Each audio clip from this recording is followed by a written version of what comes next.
Joker 2 trailer breakdown. Easter eggs. Let's get it. My new Rockstars. I'm Eric Voss, and this is a breakdown for the first trailer for Joker Folie 2. Folie 2 means a delusion or mental illness shared by two people in close association. I didn't realize last time that do it in the horrible French accent I used to say the phrase. This CinemaCon trailer gives us our real first look at Lady Gaga as Harley Quinn in this standalone universe take on the Joker character. Of course, a sequel from the award-winning 2019 film from director Todd Phillips. This looks like it's going to be a pretty controversial film from the mere fact that it is a kind of musical. But you know what? Musicals are great, folks. We wouldn't have the cinema industry without the popularity of movie musicals in the 50s and 60s. And I'm kind of sad to see that they've gone out of style. But Joker 2 is bringing it back. All right, let's break down what we see in this trailer. It opens with a prison guard opening Arthur Fleck's cell and asking, "Hey, Fleck, you got a joke for us today?" Notice his cell number. Looks like it's E230, and he has his own private cell. Just a quick recap of the 2019 film. Arthur Fleck was a mentally unstable clown and aspiring stand-up comedian who lives with his mother in 1981 Gotham City. And because of, federal regulation of the safety net, he loses his healthcare coverage. He has a specific condition where he is unable to stop his laughing fits. He idolizes the late night comedian Murray Franklin, played by Robert De Niro, which was Todd Phillips referencing the movie was so good, bro. Comedy, as well as the Martin Scorsese movie Taxi Driver. Arthur is attacked by three drunk investment bankers, and he violently lashes out in defense, and he shoots them, but one of the guys he just straight up kills out of rage. Thomas Wayne, Bruce Wayne, is running for mayor, and he condemns these attacks, but it ends up stirring this controversial movement in favor of someone fighting back against the rich, and clown masks start appearing all over the city and trolling Thomas.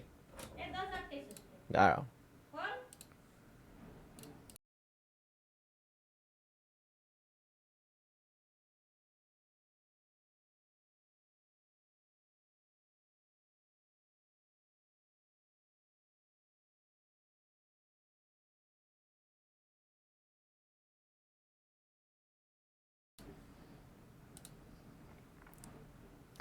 Back at it like a crack addict. Come on now.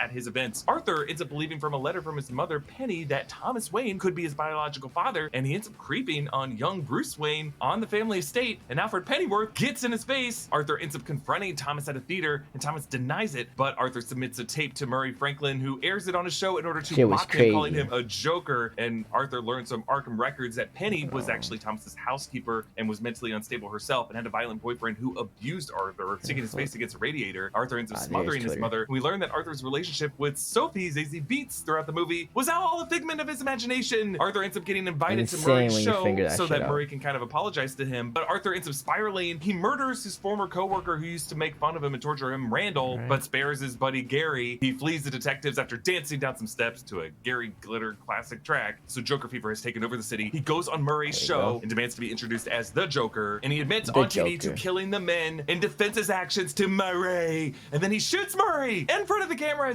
He ends up fleeing into the city and then standing above his praising supporters, and it's implied that one of these rioters are the ones who killed the Waynes, leaving Bruce alone in the alley. But the film ends with Arthur suddenly in a mental ward laughing about a joke that he refuses to tell the doctor about, and he walks away with bloody footprints and he flees the orderlies. Director Todd Phillips said that he intentionally left it ambiguous as to whether Arthur becomes the Joker of the traditional Batman stories or it inspires a separate character. The Joaquin Phoenix believes that Arthur is actually the Joker from a Batman universe. Many also debated whether all these events might have taken place inside of Arthur's mind, like the movie Fight Club. And when we talked about this movie 5 years ago, we pointed at clues like, time on clocks in the final scene matching another major scene where Arthur was just randomly shown banging his head against a wall, and one of the few other scenes where things were this bright and this white. So the music in this trailer is What the World Needs Now, which was originally composed by Burt Bacharach and popularized by Jackie DeShannon back in 1965. Now, this version of What the World Needs Now is Love, Sweet Love is the voice of Tom Jones and Sammy Davis Jr., and that's why it kind of sounds like this guy's about to break into "Bomb Bomb, what's new, pussycat?" We see guards escorting a rain-soaked Arthur down the cell block. Presumably this is after that shot of him maniacally laughing in the rain in the exercise yard. He passes and locks eyes with Harley Quinn, Lady Gaga, singing in a music class. We must ask ourselves, is she real? Because this Joker just has a very delicate relationship with reality, and who knows? Everything we see her in this movie might just be something that's inside of his mind. I choose to believe that she is real, insane, or at least as real as anything is in this movie. But I ask, what did Harley do to get into this facility? because originally Harley Quinn's backstory is as an employee at Arkham Hospital, Dr. Harleen Quinzel, who falls in love with the Joker and allows him to kind of drive her crazy. And love it or hate it, there's always been, you know, something a bit problematic about this relationship, which the Margot Robbie take on the character actually embraced and addressed in Birds of Prey in a way that I really, really liked. But again, I don't think Lady Gaga's version of Harley Quinn is meant to replace what Margot Robbie did. It's clearly just doing its own very, very weird thing. We hear a voiceover saying, "We use music to make us whole, to balance the fractures in ourselves." But Todd Phillips at CinemaCon on Tuesday evening said that he didn't want to call this movie a musical. What he said was, quote, "I like to say it's a movie where music is an essential element. To me, that doesn't veer too far from the first film. One of the first ways I describe the character is that he has music in him. He has a lot of grace to him. It's different, but it will make sense when you see it. So make of that what you will." In this shot, Arthur going blind, man. And the umbrellas That's the best now way. suddenly change color. Blue, yellow, orange, red, which seem like the colors of Murray Franklin's set. Seems like Arthur is just now imagining himself in like Singing in the Rain. By the way, Singing in the Rain, all-time best movie musical, starring Debbie Reynolds, who was Carrie Fisher's mother. And in my deep dive of Alien, I made the case that Ripley singing "You Are My Lucky Star" in the final scene to calm herself as she attacked the Xenomorph was kind of a meta reference by Sigourney Weaver, who had auditioned for Princess Leia, lost the part to Carrie Fisher, but still had respect for these women, blazing a trail for her to be able to be cast in the best sci-fi series of all time, because we have to acknowledge that it would be crazy for Weyland-Yutani long-haul truckers in the year 2122 to still know a movie musical from the 1950s. Now, this shot is definitely an homage to the 1964 musical film The Umbrellas of Cherbourg, and I feel like we're gonna get references to a lot of different these are references I don't understand. According to an IndieWire article, much of this sequel is reportedly taking place within Arkham Asylum. It's gonna be a pretty cool movie, though apparently the budget is somewhere between 150 and 200 million dollars. We see some shots of Harley Quinn on the outside walking up these same steps that Arthur would walk up every day before he ended up getting incarcerated. So maybe we're gonna replay the events of the first film and see that she has had her eye on him since before he was infamous. Then we get this beautiful musical shot that looks like it's from the 2002 movie Chicago, where a spotlight is on Murray while he's in his Joker makeup, and right on the piano,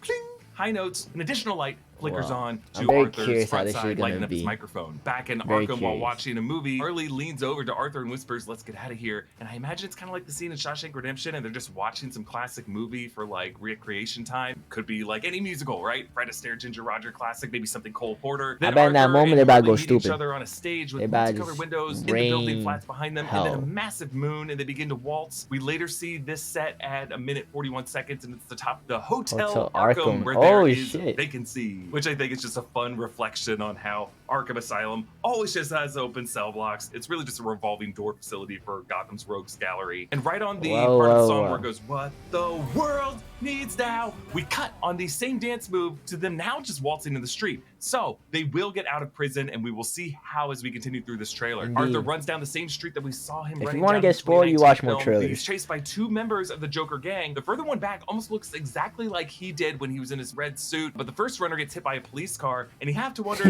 is he really running from anyone, or is he really just running from projections of himself? Then we see this talk show set that looks like Murray Franklin's set, but the lights now reveal Joker and Harley, which might be within Arthur's fantasy, or who knows, maybe in this world they really did just take over the studio. We see Harley painting the Harlequin lines down her eyebrows and her cheeks, and it kind of feels like the unhinged moment when Arthur in the 2019 film painted his face and then just like pulled his cheeks up into a smile. And I think it's interesting that this trailer ends with this amazing shot of Arthur forcing his face into a smile drawn by Harley Quinn. I know they should get incredible symbolism in this. This video is sponsored by Blue Chew. What you do in your bedroom is your business, but if your business could use a little boost, then it's time to thank Blue Chew for sponsoring our channel. Then there's a jazzy nightclub where Arthur and Harley look like, you know, they could be in something out of Spider-Man 3, but this could be the actual stand-up club that Arthur would perform at. A quick shot of Arthur laughing as he's dragged down the hall, and then Harley Quinn in her final form outfit, this red blazer with makeup Harley Quinn diamonds on either side of her eyes. She walks up the steps of the courthouse, and check out these signs in the crowd. Free Joker, Arthur Fleck killed something, Gotham Forever Joker, then like a Christian cross, a sign that says resist, and then a Grim Reaper sickle. Then we see Steve Coogan playing some kind of reporter asking, "Tell us, what changed Arthur?" Which kind of feels like maybe a Melvin Belli reporter, like in Zodiac, he's like trying to psycho. Oh, you should have seen this shit that you went through, bro. Oh my god. Arthur and Harley dance down the courthouse steps, reenacting Arthur's iconic dance in the 2019 film. But then notice this newspaper, free on all charges. Oh my god. So presumably Arthur will convince the judge with makeup Harley Quinn diamonds on either side of her eyes. She walks up the steps of the courthouse, and check out these signs signs in the crowd. Free Joker, Arthur Fleck killed something something, Gotham Forever Joker, then like a Christian cross, a sign that says resist, and then a Grim Reaper sickle. Then we see Steve Coogan playing some kind of reporter asking, tell us what changed Arthur, which kind of feels like maybe a Melvin Belli reporter, like in Zodiac, when he's like trying to psychoanalyze the Zodiac over a TV broadcast. Arthur and Harley dance down the courthouse steps, reenacting Arthur's iconic dance in the 2019 film. But then notice this newspaper, free on all charges. Free. Oh my God. So now presumably Arthur will convince the judge or the jury that he killed Murray on live TV, by the way, out of self-defense, or that maybe there was some other kind of problem with the case, but he was on TV. We all saw it happen. Is he gonna argue that this was some kind of like mass delusion and that it's gonna work? Maybe arguing that everyone in Gotham is so crazy that they view a plain and sight murder as possibly justified? Also, I love this detail. On the right in this crowd, it looks like there's a guy dressed up as Prince, which is perfect because, of course, Prince recorded music for the 1989 Tim Burton Batman film, and that was part of the big reason it was such a huge hit during the summer of Batman. And then this shot where Arthur is cuffed in the back seat of this truck as he's brought into what seems like his trial, there is a Joker masked guy behind him banging on the back window, and that kind of looks like one of the masks from the opening heist sequence in Christopher Nolan's Dark Knight. That's the one who goes, "Where did you learn how to count?"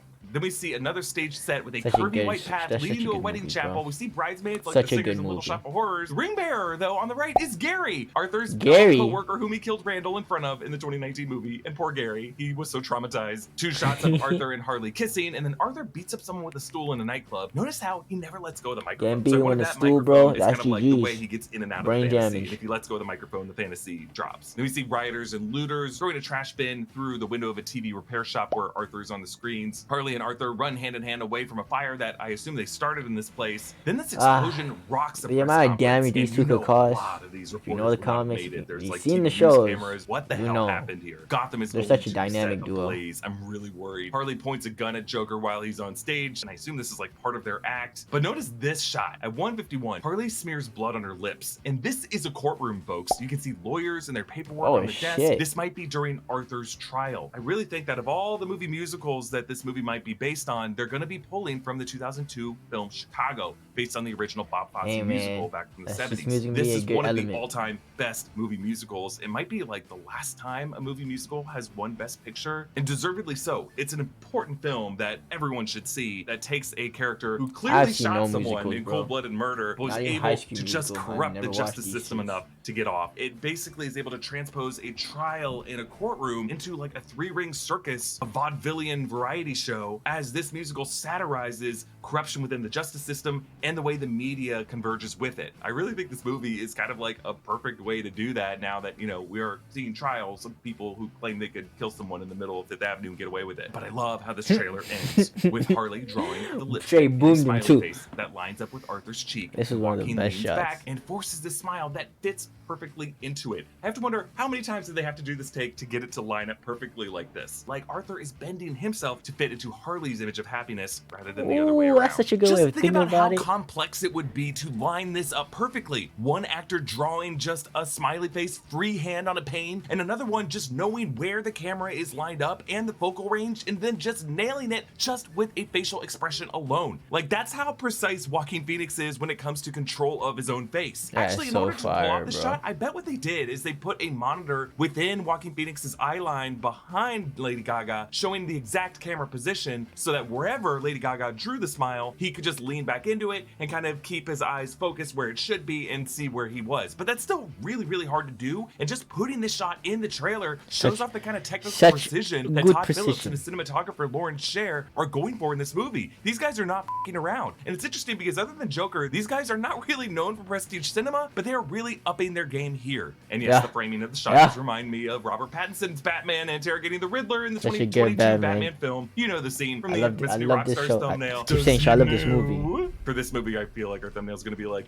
is she real? James Gunn, who is now overseeing all the DC movies, confirmed that while some upcoming DCU films will have Elseworlds branding, Joker 2 will not be part of that Elseworlds branding and should really be seen as a completely standalone film. Now, there is some reporting from Variety that we may see 15 songs on the track list, and that insiders described it as like a jukebox musical, and that there's going to be 15 reinterpretations of very well-known songs. And one of them is said to be That's Entertainment from the the 1953 musical The Bandwagon that was famously I don't know associated none with of Judy these shits, Garland. bro. So obviously, this is kind of a love story between Joker and Harley Quinn No, as they 100%. kind of This is la definitely la gonna be a land love their story. way into La La Land. But I want to know from you, are we going to see young Bruce Wayne part of this story? Is he coming back? Oh, yeah. Comment down below with your reactions to this trailer. Oh, Are yeah. you excited for this film? I am. I love movie musicals, I can't even wait if to see how they're this shit is jukebox gonna be, ones. bro. Let's not forget that what made the release of The Dark Knight such a huge weekend for all of movies everywhere was that the other movie in the movie theaters was Mamma Mia. That was the original Barbenheimer, folks. Comment down below with your thoughts and follow New Rockstars on all social platforms. Subscribe to New Rockstars, The Break Room, and The That Deep shit gonna Dive. be Follow me fire, at bro. EA That Voss. shit Thanks for gonna be watching. fire.